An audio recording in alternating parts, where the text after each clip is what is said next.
Mettupalayam market காய்கறிகள் விலை நிலவரம். தேதி செப்டம்பர் 6 2025. கேரட் ரூபாய் 50 முதல் ரூபாய் 80 வரையிலும். பீட்ரூட் ரூபாய் 25 முதல் ரூபாய் 55 வரையிலும். முட்டைக்கோஸ் ரூபாய் 5 முதல் ரூபாய் 11 வரையிலும்.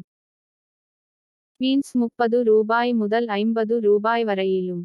பென்னி புஷ் ரூபாய் 40 முதல் ரூபாய் 60 வரையிலும். முள்ளங்கி ரூபாய் 10 முதல் ரூபாய் 25 வரையிலும். சவ் ரூபாய் 12 முதல் ரூபாய் 22 வரையிலும். சிவப்பு முட்டைக்கோஸ் ரூபாய் 20 முதல் ரூபாய் 25 வரையிலும். டர்னிப் ரூபாய் 40 முதல் ரூபாய் 80 வரையிலும். நூக்கல் ரூபாய் 20 முதல் ரூபாய் 35 வரையிலும் விற்பனை ஆனது. இது மேட்டுப்பாளையம் மார்க்கெட்டின் இன்றைய விலை நிலவரம். இது முழுக்க மொத்த வியாபார விலை. மேலும் இது போன்ற மார்க்கெட் விலை நிலவரங்களை தெரிந்து கொள்ள நம்ம டிஎன் ஃபார்மிங் சேனல் ஐ சப்ஸ்கிரைப் செய்து கொள்ளுங்கள். நன்றி, வணக்கம்.